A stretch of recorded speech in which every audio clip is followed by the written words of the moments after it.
외국 사람들은 그 절기를 지킬 때 그 앞에 그 좀 형용사를 붙이는데 크리스마스 앞에는 메리 크리스마스 이렇게 하죠. 메리 크리스마스. 제 기억으로는 그 부활절 앞에는 해피 이스터 이렇게 이야기하는 걸로 제 기억하고 있습니다. 그래서 두 절기를 특별하게 기뻐하면서 메리 크리스마스, 그 다음에 해피 이스터 이렇게 이야기합니다. 여러분 기쁘고 행복한 그런 부활절인데요. 마음을 좀 피고 하나님께 우리가 감사함으로 나아갔으면 좋겠습니다. 오늘 말씀은 빌립보서 2장 말씀입니다. 2장 1절에서 11절까지 말씀을 우리가 함께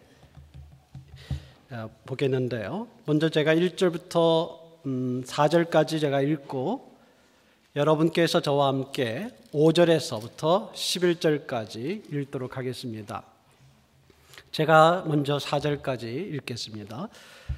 그러므로 그리스도 안에 무슨 권명이나 사랑에 무슨 위로나 성령에 무슨 교제나 긍휼이나 자비가 있거든 마음을 같이하여 같은 사랑을 가지고 뜻을 합하여 한 마음을 품어 아무 일에든지 다툼이나 허영으로 하지 말고 오직 겸손한 마음으로 각각 자기보다 남을 낮게 여기고 각각 자기 일을 돌아볼 뿐더러 또한 각각 다른 사람의 일을 돌보아 나의 기쁨을 충만하게 하라.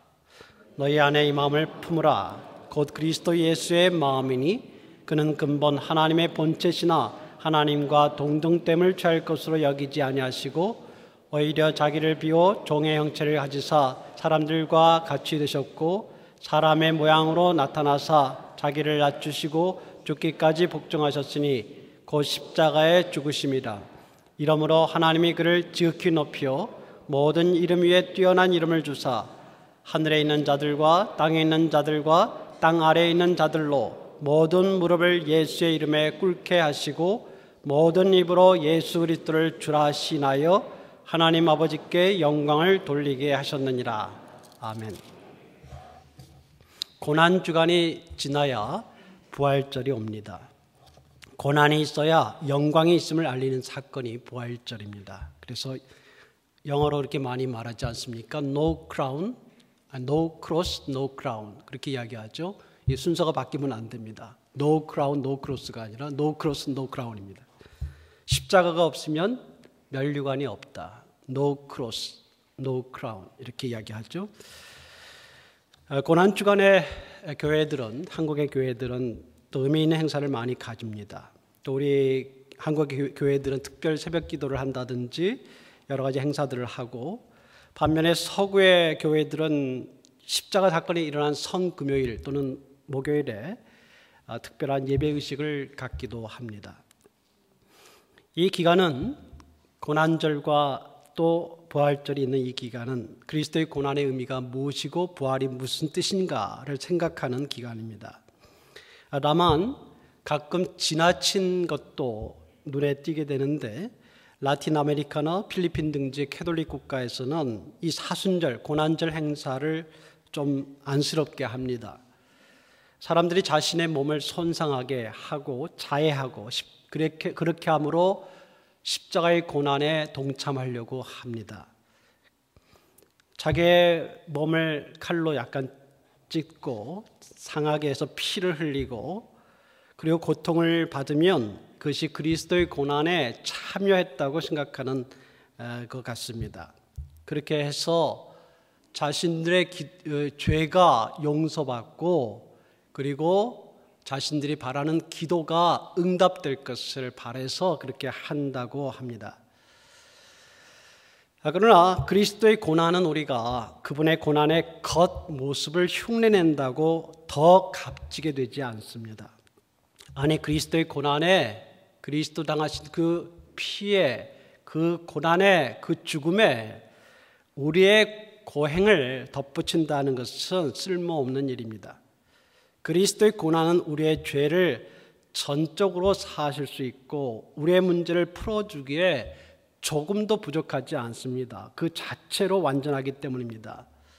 그분의 십자가의 피 흘림은 우리의 죄를 완전하게 씻어내리기에 참으로 완전하고 부족함이 없습니다. 그의 고난이 있기 때문에 우리가 자유를 누리고 그의 피 흘림이 있으므로 우리가 죄 사함을 받습니다. 우리가 너무도 잘 알고 있는 구절이죠. 그가 찔림은 우리의 허물 때문이요 그가 상함은 우리의 죄악 때문이라. 그가 징계를 받음으로 우리는 평화를 누리고 그가 채찍에 맞음으로 우리는 나음을 입었도다. 그렇기 때문에 그리스도의 고난의 의미를 깨달으면 깨달을수록 우리는 죄로부터, 우리의 문제로부터 해방받았음을, 내가 고행을 해서 더 거기에 참여하는 것이 아니라 이미 그리스도 그분 자신의 고난의 모든 것이 포함되어 있음을 알게 됩니다. 그래서 그날은 사실은 기쁜 날입니다. 다만 우리를 위해서 고난당하신 그리스도를 생각할 때 감사함과 기쁨도 있지만 한편으로 우리가 부족한 것에 대해서 그분이 희생당하셨으므로 송구한 것도 있고 죄송스러운 것도 있고, 그래서 그날 또 그때 우리 자신을 돌아보고 좀 더 경건하게 그 날들을 보내는 것, 이것은 좋은 일입니다. 저는 금요일마다 우리 교수님들과 함께 운동을, 테니스를 해요. 지난 금요일은 안 했습니다. 고난 일이기 때문에 안 했습니다. 그런 우리의 약간의 참여하는 것은 필요할지 모르지만 참으로 이 고난당하신 그리스도의 그 고난으로 우리가 완전한 자유를 얻었다는 것을 생각하는 것은 매우 기쁜 일입니다. 오늘 근데 빌립보서에서 바울은 그리스도의 고난에 대해 새로운 해석을 해주고 있습니다. 그리스도의 고난이 그 의미가 우리의 죄사함, 또 속죄와 구원이라는 주제, 이것은 가장 중요한 고난의 의미가 될 것입니다. 오늘 오전에도 목사님께서 말씀하셨던 이 주제가 사실상 우리에게 가장 중요한 우리 기독교회의 핵심적인 교리가 됩니다. 그런데 오늘 본문에서는 또 다른 주제에 대해서 이야기해 주고 있습니다. 그리스도의 고난과 그의 죽으심을 겸손, 즉 자신의 낮춤과 타인을 섬김이라는 주제로 오늘 본문은 또 말씀해 주고 있습니다. 다른 말로 해서 우리 성도들은 서로에게 대하여 그리스도의 고난을 생각할 때 어떤 태도를 가져야 되는가, 이거에 대해서 이야기해 준다는 것입니다. 1절에서 바울은 그와 개인적으로 친밀한 관계를 가진 빌립보 교회에 대하여 그들이 행한 것에 대하여 칭찬을 하는 것으로 보입니다. 빌립보 교회는 바울과 매우 가까운 사이였고 바울이 어려울 때 재정적으로나 기도로 많이 도와줬던 교회였습니다. 이 마게도냐에 있는 이 빌립보 교회의 좋은 점들을 바울은 인정을 합니다. 그러므로 그리스도 안에 무슨 권면이나 그런 권면이 있었다는 것이겠죠. 사랑의 무슨 위로나 서로를 위로하는 일이 있다는 것입니다. 성령의 교제나 사귐이 있었다는 거예요. 긍휼과 자비가 있거든 그들에게 있었다는 것을 말할 것입니다. 이러한 4가지 5가지 장점들은 인정받을 만했습니다. 그런데 바울이 2절에서 말하고 있는 것은 이러한 것을 가지고 있으나 거기에 좀 더 나아가라, 그렇게 말하는 것으로 이해가 됩니다. 여기서 2절에서 말씀하는 것은 같은 마음과 같은 뜻을 가지라는 것인데, 이 말씀이 1장 27절에 27절, 28절 했던 말씀을 다시 반복하고 있습니다. 27절을 보게 되면 오직 너희는 그리스도의 복음에 합당하게 생활하라, 그리스도의 복음에 합당하게 생활하라. 복음에 합당한 삶에 대해서 강조하는데, 이는 내가 너에게 가보나 떠나 있으나 너희가 한 마음으로 서서 한 뜻으로 복음의 신앙을 위하여 협력하는 것과, 이렇게 이야기하고 있습니다. 이게 무슨 말이냐면, 이 번역을 볼 때 바로 그게 드러나지 않지만 복음에 합당한 삶, 복음에 걸맞는 삶, 성도로서 그리스도 영광스러운 이 복음에 맞는 삶이 뭐냐라고 이야기했을 때 거기에 대해서 이야기하는 것이 뭐냐면 너희가 한 마음으로 서서 한 뜻으로 복음의 신앙을 위하여 협력하는 것이다. 이게 뭐라고요? 복음에 합당한 삶이란 무엇이냐라고 정의할 때 바로 그것을 이야기하는 것입니다. 그리스도의 영광된 복음에 합당한 삶이란 한 마음과 한 뜻으로 있는 것이다. 그렇게 해서 이 복음을 위하여, 그리스도의 복음을 위하여, 이 복음의 신앙을, 믿음을 위하여 서로 협력하는 것이다. 그리고 28절에 덧붙이고 있는데 무슨 일에든지 대적하는 자들 때문에 두려워하지 아니하는 이 일을 듣고자 함이라. 대적하는 자들에 대하여 두려워하지 않는다. 대적하는 자들이 사람이든 악한 영이든 간에 바울이 기대하는 건 뭐냐? 그리스도인들이 복음에 합당한 삶을 살아라. 좀 그리스도의 복음은 영광스럽고 놀라운 것인데 우리 그리스도인들이 그 삶에 합당하게 살 필요가 있다. 그럼 어떻게 합당하게 산다고요? 서로 한 마음과 한 뜻으로 서서 함께 복음을 위하여, 복음의 신앙과 믿음을 위하여 협력해라. 함께 일해라. 협력하라는 말은 함께 일하고 함께 싸우라 이 말입니다.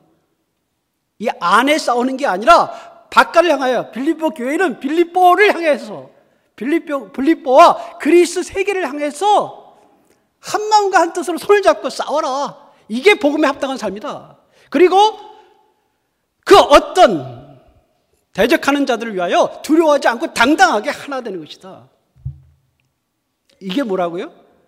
복음에 합당한 삶이다, 이게. 바울은 이것을 지금 이야기하고 있습니다. 빌립보 교회에 너희들끼리 뭐 하지 말고 너희가 손을 딱 잡고 하나님 나라와 그의 영광과 그의 복음을 위하여, 신앙을 위하여 같이 나가라. 그렇죠? 그리고 외부적인 압박이 많을 거야. 그렇죠? 그 당시엔 그랬습니다. 초대교회 많이 어려웠어요.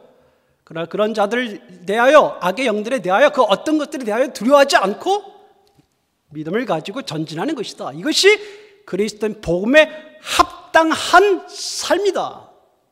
바울은 그것을 강조하고 있는 것입니다. 이 27절의 말씀에 한 마음으로 서서 한 뜻으로라고 이야기했는데 여기서의 번역은 한 마음으로 되어 있습니다만은 이 말이 좀 더 강한 뜻인 것 같아요. 제가 보기에는. 이 마음이라는 말이 영이라는, 직역하면 영입니다. 영. 그러니까 한 영으로. 이 뜻이라는 말은 혼이라는 말. 여러분 잘 알죠? 들어봤죠? 여러분 영하면 아마 헬라어로 들어본 분들 많을 거예요. 푸뉴마. 현대 헬라어는 푸뉴마라고 합니다만은, 그래서 푸뉴마. 혼은 뭐 푸시케 뭐 이런 말 들어보셨을 거예요. 어쨌든 간에 무슨 말이냐? 영으로도 하나가 되고, 인격적으로 인격, 사람 자체로도 하나가 돼서, 그 말이에요. 딱 손 잡고 나가라 이것만이다. 나가라. 복음의 신앙을 위하여 협력하고 일하고 애써라. 함께. 이것이 바로 그리스도인의 삶이다. 복음에 합당한 삶이다. 이것을 강조해주고 있습니다. 오늘 말씀의 메시지는 바로 거기에서 출발하고 있습니다. 2절에 여러분 네 가지 말이 나옵니다. 마음을 같이하여, 같은 사랑을 가지고, 뜻을 합하여 한 마음을 품으라. 네 가지로 말씀하고 있지만 이 말을 다시 요약하면 앞에 두 말입니다. 뭐죠? 한 마음으로, 한 영으로, 한 혼으로. 그 말을 네 가지로 다시 풀어준 것입니다. 2절은 다시 반복한 내용입니다. 그렇게 하라는 거예요. 한 마음과 한 영혼으로, 한 영혼같이 힘을 합쳐서 세상을 향하여 대적해 나가라는 것입니다. 복음을 향하여, 복음을 전하기 위하여, 복음을 수호하기 위하여, 복음을 나눠주기 위하여 이 복음의 놀라운 은혜를 살도록 함께 힘을 합쳐서 나가라는 것입니다. 이것이 교회의 사명이고 우리 그리스도인들의 복음에 합당한 삶이다. 이것을 다시 2절에서 이야기한 것입니다. 1절의 이야기는 중요한 이야기지만 그 위에 더 이 한 마음과 한 뜻으로 나가라. 이것을 이야기한 것입니다. 그런데 어떻게 하는 것이 한 마음과 한 뜻을 갖는 것인가요? 근데 우리가 오해하는 것이 좀 있긴 있습니다. 예컨대 힘 있는 사람, 대통령 같은 사람이, 정부가 국민 총화, 우리 하나 되자, 하나 돼야 할 수 있다. 굉장히 중요한 이야기이긴 합니다. 그렇게 해야죠. 나눠줄 때 뭐가 있습니까? 그런데 정부가 요구하는 목표에 백성이 맞춰야 되는 것입니까? 하나가 된다는 것은 뭐 그것도 있겠죠. 한 마음과 한 뜻을 갖는다. 한 영혼과 한 인격처럼 우리가 함께 힘을 합쳐서 복음으로 밖을 향하여 싸워 나간다. 일을 같이 한다. 이 말을 어떻게 그럼 그렇게 하는 것이냐라는 거예요. 어떻게 하는 것이? 그냥 정부의 목표에 맞춰서 나가면 됩니까? 물론 그것도 중요하겠죠. 바울은 거기에 대해서 이야기해 주고 있습니다. 그가 성령의 영감을 받아서 구체적으로 그 방법을 이야기해 주고 있는데 그 이야기가 3절부터 나옵니다. 두 가지 테마를 이제부터 반복해서 이야기해 줍니다. 두 가지 테마입니다. 이 두 가지는 분리되어 있는 것은 아닙니다만 조금 구별할 수 있는 두 가지입니다. 여러분, 두 가지 단어가 3절에 뭐가 있습니까? 부정적인 말이 두 가지가 사용되고 있습니다. 이 두 가지가 테마입니다. 다툼과 뭐죠? 허영입니다. 다툼과 허영입니다. 이 두 가지를 반대하는 것이 한 마음과 한 뜻으로 서는 것이고 이 두 가지를 추구하는 것이 한 마음과 한 뜻으로 서지 않는 것입니다. 다툼이라는 것은 개인적인 야망이나 욕심을 위해 옆에 있는 사람과 다른 사람과 싸우는 것입니다. 그게 다툼입니다. 다른 사람을 거꾸로 틀어야 내가 설 수 있다고 생각하고 남을 해하거나 또는 그를 약화시키거나 하면서 자신의 입지나 입장을 강화하는 것입니다. 이런 다툼이 한 마음과 한 뜻을 막습니다. 한 마음과 한 뜻을 가지라에 반대되는 것이 있다면 바로 이 다툼입니다.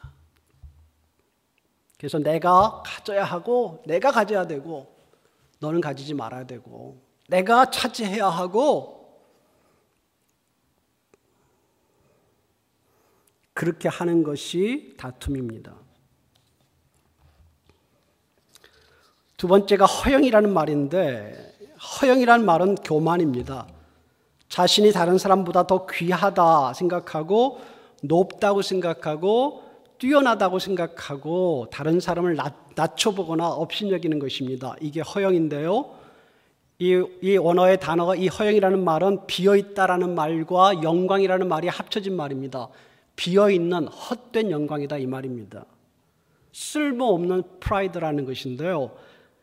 그래서 자신의 가치가 너무 중요해요. 내가 가진 게 너무 중요해요. 내가 너무 중요하다고 생각해요. 다른 사람에 비해서. 이게 허영입니다. 나는 인정받아야 된다고 생각하는 것입니다. 이게 허영입니다. 이런 마음이 있으면 하나 되지 못하죠. 자신을 더 높게 보고 다른 이들을 낮춰보는 이 헛된 허영은 하나된 공동체를 무너뜨릴 수 있습니다. 여러분, 이 두 가지 말을 바울은 이야기하고 있는데요. 우리가 이 땅에서 하나된 그리스도 안에서 하나된 마음과 하나된 뜻을 가지고 그리스도의 영광스럽고 놀라운 사역을 감당해서 해나갈 때에 이 두 개가 그것을 무너뜨린단 말입니다. 하지 말라는 거예요. 그 두 가지를. 그러면서 바울은 이 반대로 이제 그 부분에 3절 중반부부터 다시 그 반대 이야기를 해주고 있는데요. 긍정적인 이야기입니다.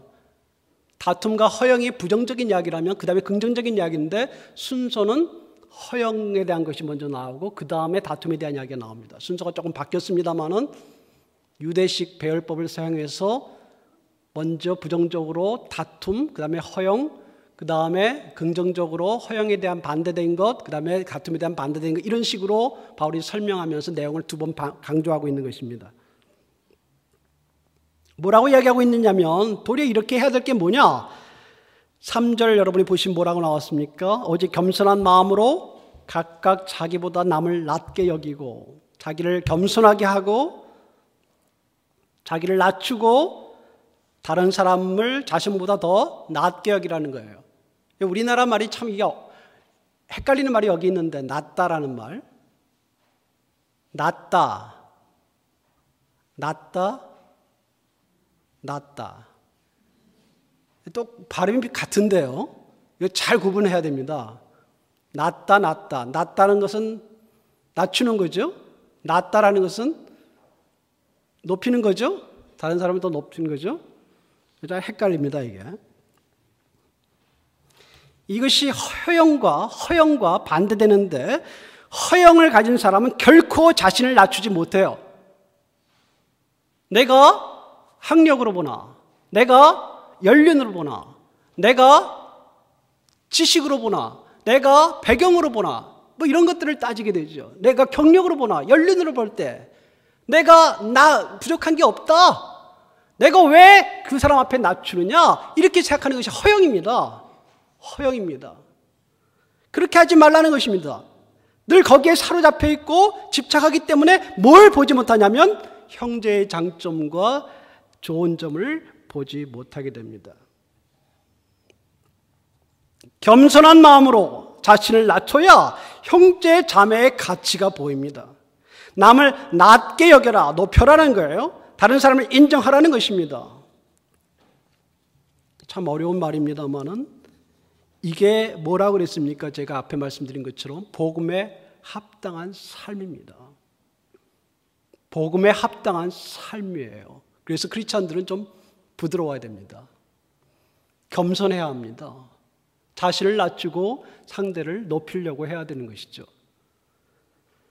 이것이 허영과 반대되는 것이었다면 4절에는 다툼과 반대되는 말이 나오는데 각각 자기 일을 돌볼 뿐더러 또한 각각 다른 사람의 일을 돌보라 라고 이야기했는데 이것이 바로 다툼과 반대되는 것입니다. 4절은 다른 사람을 섬기라고 이야기하고 있습니다. 자신의 일도 해야 됩니다. 그것도 섬김이에요. 왜냐하면 자기의 것을 남에게 떠맡기지 않을 수 있기 때문입니다. 그러나 거기에 머물지 말고 다른 사람을 섬겨라, 도와줘라, 종이 되줘라. 이것이 다툼을 피하는 것입니다. 다툼은 내가 가지려고 하는 것입니다. 반대는 섬김입니다. 종이 되주는 것이죠. 그 형제와 다투지 않으려는 목표와 동기를 가진 사람은 이 섬김에 집중하게 됩니다. 그러므로 어떤 모임이든 그리스도의 모임은 교회든 신학교든 간에 이 겸손과 섬김이 강조되지 않고 있는 그곳은 그 모임은 그리스도의 복음과 사역을 제대로 이해하고 있는 것이 아닙니다. 그리스도의 이름만 이야기하고 그리스도의 구원만 이야기한다고 되는 게 아닙니다. 구원 그 이후의 삶에 있어서 오늘 빌립보서 바울은 명쾌하게 우리의 삶이 어떠해야 되는가 이야기해주고 있습니다. 바울은 5절 이하에서 우리의 본이 되신 모델이신 그리스도에 대하여 알려줍니다. 너희 안에 이 마음을 품으라. 곧 그리스도 예수의 마음이니 라고 이야기했습니다. 이거 직역을 하면요. 그 문장은 그렇게 되어 있습니다. 너희 안에 그리스도 예수 안에 있는 그것을 생각하라. 이게 원래 문장입니다. 조금 더 번역을 좀 이상하게 해볼까요? 좀 더 직역을 하면 너희 안에 그리스도 예수 안에도 있는 이것을 생각하라. 제가 왜 그렇게 그렇게 번역하면 안 되잖아요? 이해가 안 되잖아요? 그래서 이렇게 번역된 겁니다. 제가 약간 농담을 했는데 전혀 웃질 않으시는군요. 긴장들 많이 하셨어요. 조금 편안하게 생각하십시오. 제가 직역을 했잖아요. 그렇게 직역하면 이해가 안 되니까 이렇게 번역하면 잘 이해가 되지 않습니까? 근데 제가 직역하는 이유가 있습니다. 그 말을 잘 생각해 보세요. 그리스도 예수 안에 있는 이것을 생각하라라는 것부터 출발해서 거기에 우리말로 거기에 우리말이 아니라 헬라어로 강조하는 말이 있어요. 그리스도 예수 안에도 있는 그것입니다. 무슨 말이냐면 그리스도 예수 안에 있지만 본래 그것은 우리에게도 있어야 할 그것을 생각하라는 거예요. 그리스도 예수만 가지는 것이 아니라 그리스도 예수의 모델을 따라 우리도 가져야 되는 그것을 생각하라는 거예요. 그게 뭐냐는 거예요. 여기는 마음이라고 얘기했지만 생각을 바꾸라는 것입니다. 생각을 바꾸라는 거예요. 그것을 생각하라는 거예요. 그것을 마음을 품으라 이렇게 우리가 의역을 했습니다만 뭐 좋습니다. 마음을 품어요. 그것을 생각하라는 거예요. 여기에 집착하지 말고 잘못된 것에 집착하지 말고 집착해야 될 것에 집착해라는 거예요. 그리스도가 그리스도가 보여주시고 그리스도가 가지고 계셨던 바로 그것, 그리스도도 가지고 있는 것을 너희도 가지고 있으라.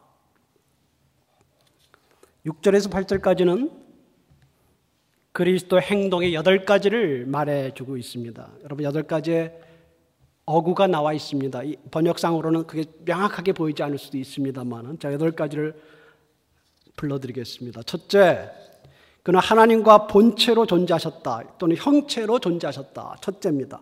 그는 하나님과 본체로 존재하셨다. 둘째, 하나님과 동등됨을 취할 것으로 여기지 않았다 또는 하나님과 같은 존재로 있는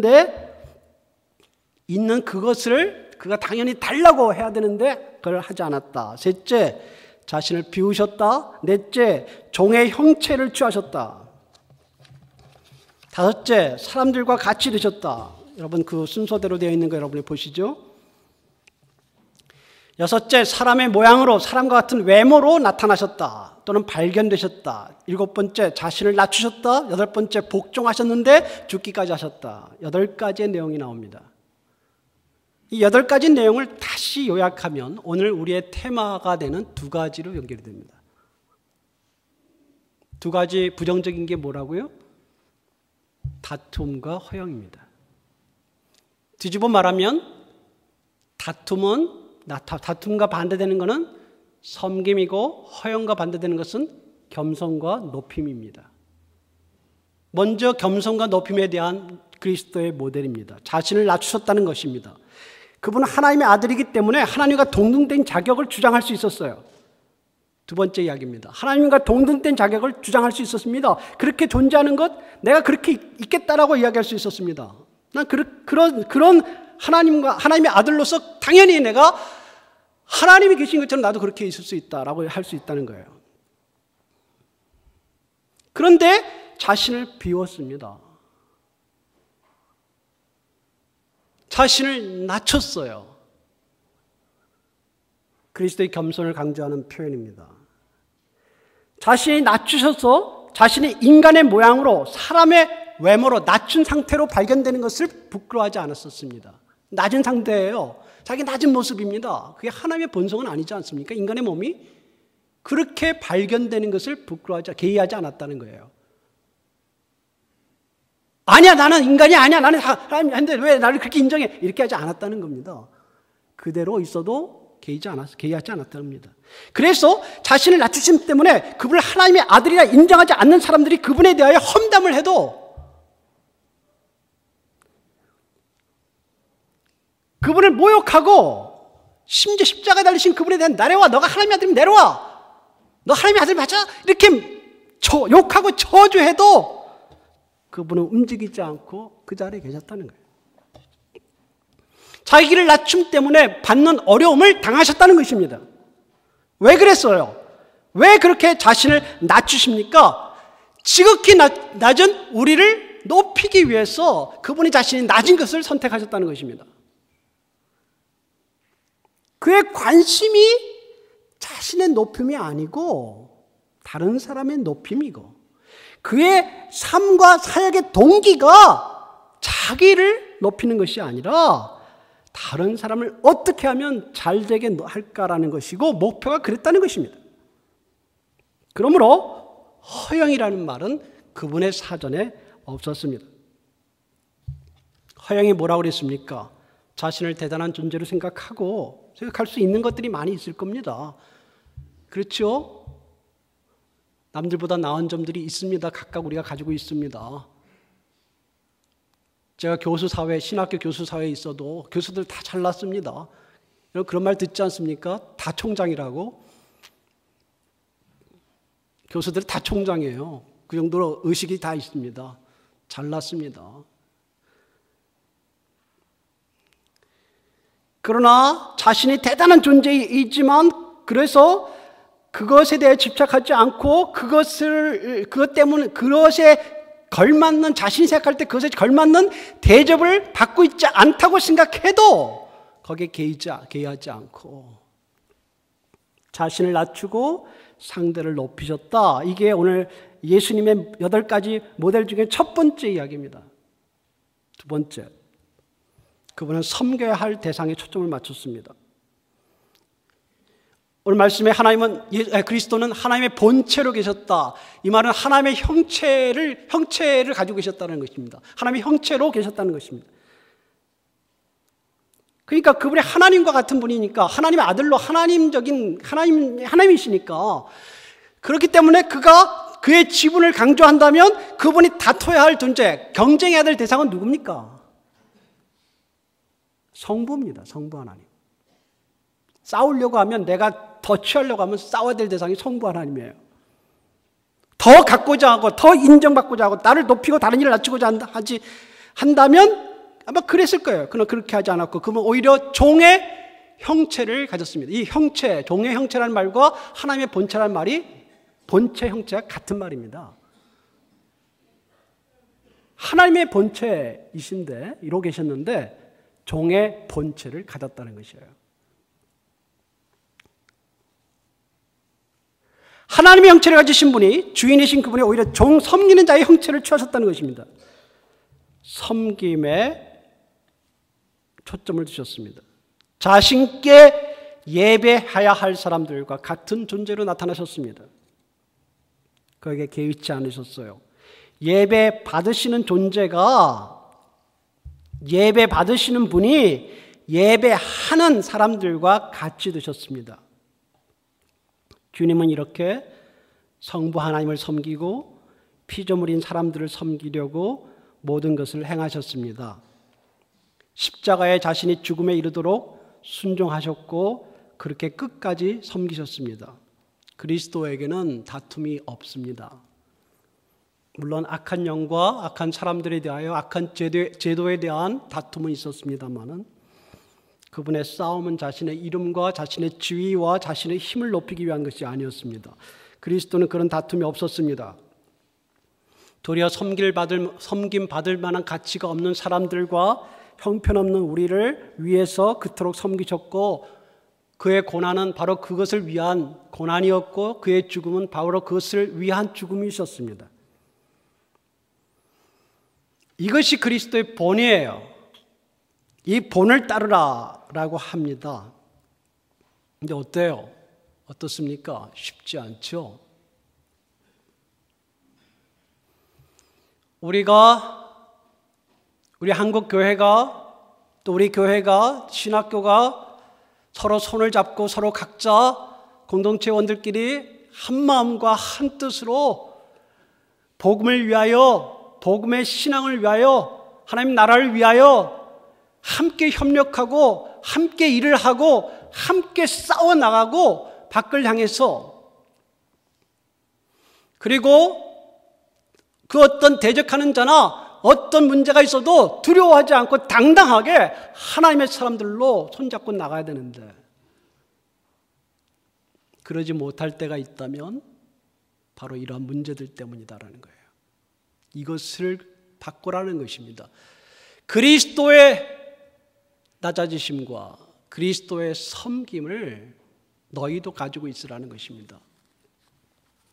이것이 하나님의 뜻이라는 것입니다. 이렇게 하는 것이 하나님께서 기뻐하신다는 것입니다.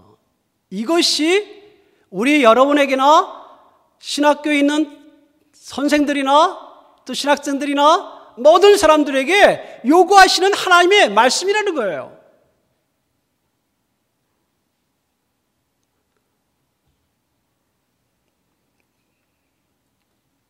자꾸 총장이 되고 싶어하고 원장이 되고 싶어하고 중요 보직을 맡고 싶어하지 말라는 겁니다. 파워를 추구하지 말라는 거예요. 서로를 경쟁 대상으로 보지 말라는 겁니다. 오히려 다른 사람을 높이라는 거예요. 서로를 더 존중해 주라는 것입니다. 오히려 나는 낮춰주고 다른 사람을 높여주라는 것입니다. 다른 사람이 먼저 원장이 돼도 좋다는 것입니다. 그렇지 않습니까? 나보다 늦게 되었던 자가 먼저 돼도 좋다는 것입니다. 거기에 개의하지 말고 오히려 내가 부족하니까 그렇지 주님께 구원받은 것 자체가 주님께 부르심 받아서 내가 이렇게 주의 나라와 교회와 신학교를 섬기는 것 자체가 보람된 것이지 내가 무엇을 기대하겠는가? 먼저 된 자가 나중되고 나중된 자가 먼저 되는데 하나님 나라는 늘 그런 일이 일어나게 되는데 거기에 내가 뭐를 집착하고 있는가? 참 좋은 모델이 많지 않습니다. 제가 죄송하게 생각해요. 목사들은 좀 더 그래야 되는데 신학교 교수들은 좀 더 그래야 되지 않아요? 평신도보다? 안 그렇습니까? 목사 사회는 좀 더 그래야 되지 않습니까? 그리스도의 복음에 합당한 삶이 있어야 되지 않아요?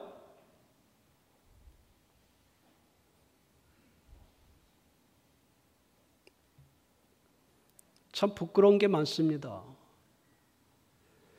우리가 그리스도의 제자가 맞습니까? 우리가 그리스도의 복음에 합당한 삶을 살려고 노력하는 사람 맞습니까? 우리가 하나님께 영광을 돌리려는 사람 맞습니까? 아니면 우리의 이익을 도모하는 자입니까? 우리가 추구하는 게 무엇입니까?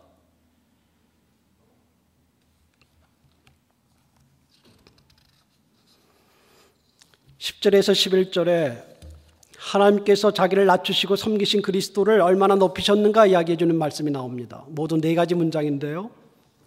첫째, 그를 지극히 높이셨다. 지극히 높이셨다. 둘째, 모든 이름 위에 뛰어난 이름을 주셨다. 우리가 찬양을 많이 하죠. 모든 이름 위에 뛰어난 이름을 주셨다. 셋째, 모든 무릎을 예수의 이름에 꿇게 하셨다. 모든 무릎을 예수의 이름에 꿇게 하셨다. 이 모든 무릎과 관련해서 3가지 더 덧붙입니다. 하늘에 있는 자들과 땅에 있는 자들과 땅 아래에 있는 자들로 모든 생각 다 포함된다는 거죠.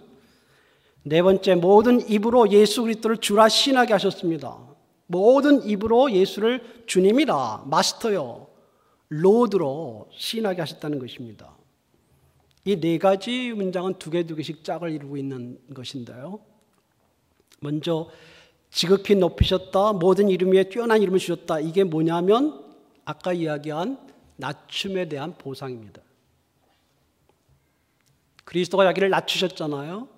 다른 사람을 높이고 자기를 낮추셨잖아요. 바울은 우리에게 뭐라고 이야기했습니까? 자기를 겸손하게 하고 다른 사람을 자기보다 더 낮게 여겨라, 높이 보라. 여기에 대한 보상입니다.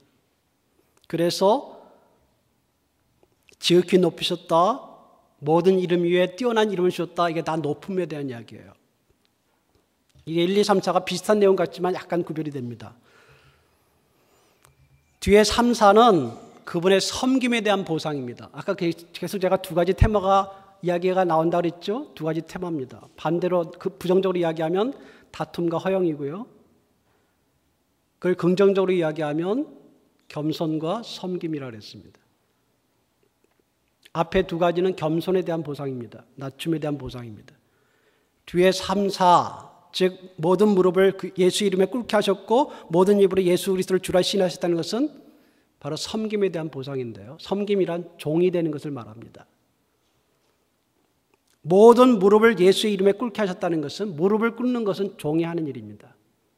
주인에 대한 종의 자세를 말합니다. 그리스도가 종이 되셨기 때문에 이제 하나님께서 그를 높이시되 그가 다른 모든 존재들이 그 앞에 종이 되게 하셨다는 것입니다. 4번째, 모든 입으로 예수 그리스도를 주라 하라 그랬죠. 주 역시 같은 말입니다. 주인이라는 거예요. 그가 종이 되셨으므로 하나님께서 그를 주인이 되게 하셨다는 것입니다.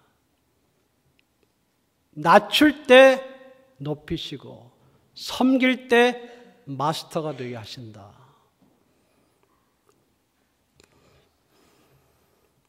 하나님께서 이렇게 하심으로 예수 그리스도를 통해 하나님 아버지께 영광을 돌리게 하셨다 이야기했습니다. 자기를 낮추고 섬기는 자가 되었는데 결국에는 하나님께서 그를 높이고 섬김을 오히려 받는 자로 세우셨다는 것이다라는 거예요. 그것이 하나님의 뜻이고 그 뜻이 이루어질 때 하나님의 영광이 있다는 것입니다. 이것이 안 이루어질 때 하나님의 영광이 가려진 것입니다. 그리스도의 고난은 이렇게 자신의 낮춤과 섬김의 정신을 보여줍니다.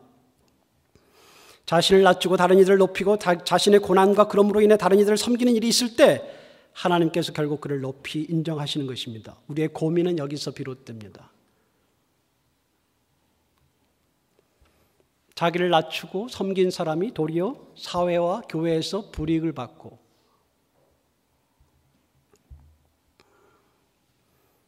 그렇게 낮춘 사람이 도리어 더욱 낮아지고 인정받지 못하고, 오히려 자기를 높인 사람이 더 인정받을 때 참 우리가 괴로운 것입니다. 이럴 때 괴롭습니다.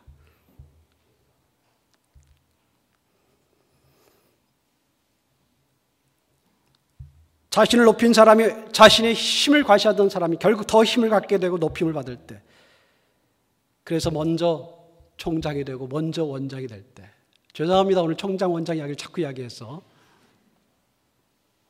제가 뭘 말하는지 여러분 아시죠? 그래서 대우를 받잖아요. 총장 되면 좋은 거 많습니다. 월급도 더 나오고요. 다른 교회 초청받아 설교해도 격이 다릅니다. 사례금이 달라요. 또 유명 인사가 됩니다. 좋잖아요? 그러니까 사람들이 추구하죠. 사회는 그런 사람을 더 위대하다, 큰 인물이다 라고 인정하는데, 우리 어떻게 하죠? 그리스도의 본대로 따르자니 쉽지 않을 것 같은데 어떻게 할 것입니까? 그러나 그리스도의 제자는 그리스도의 본을 따르는 것이 하나님의 뜻을 이루는 것이고 하나님께 영광이 되는 것입니다. 우리가 이 땅에서, 이 세상에 살면서 그리스도 이 모델이 내 삶 속에 내가 그리스도의 모델대로 따랐는데도 불구하고 이루어지지 않아도 괜찮아요. 그렇게 생각 안 하십니까? 괜찮습니다. 예수님도 죽은 이후에 이루어졌잖아요. 그렇죠? 죽은 이후에 이루어질 수도 있어요. 중요한 것은 우리의 이 땅에서의 서열대로 끝까지 가지 않아요. 기억하십시오. 이 땅에서 사람의 높고 낮음으로 보이는 그것이 마지막 때까지 그렇게 가지 않습니다. 아니, 하늘나라에서 그렇게 되지 않아요. 여러분 오해하시면 안 됩니다. 우리가 더 추구할 게 뭐냐는 거예요. 뭐가 더 영원하냐는 거예요. 이 땅에서 조금 더 의시되는 것입니까?